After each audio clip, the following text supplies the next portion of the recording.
The silent deep. The sea was calm that night, stretched wide and silver under the moon.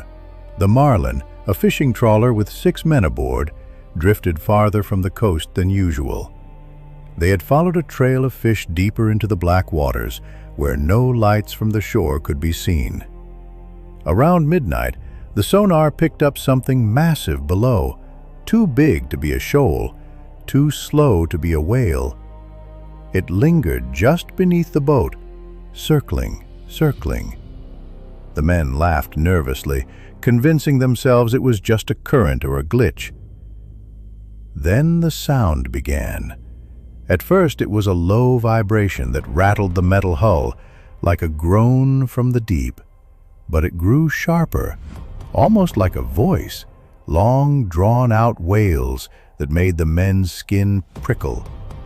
One of them swore he heard his own name being whispered beneath the waves. The water around the trawler rippled, though no wind blew. A stench rose, salty and metallic, as if the sea itself were bleeding. When the deckhand leaned over with a lantern, the light fell upon hundreds of pale hands just under the surface, human hands, reaching up from the abyss. They belonged to nobody. Only hands, grasping, clawing at the boat's sides. Some pressed against the glass of the cabin windows, wet and writhing. Panicked, the captain gunned the engine, but the Marlin wouldn't move. It felt as if something enormous had hooked the boat from beneath. A deep shadow, larger than the vessel, shifted just below the waves.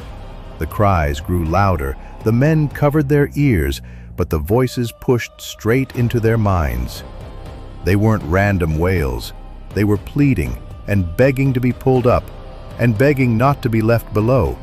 Then, with a groan like steel tearing apart, the deck split open. Black water surged upward, and in that moment the crew saw faces, pale, swollen, eyeless, screaming silently as the sea swallowed them. By dawn, only the trawler's radio floated on the surface, broadcasting static punctuated by faint, human sobs.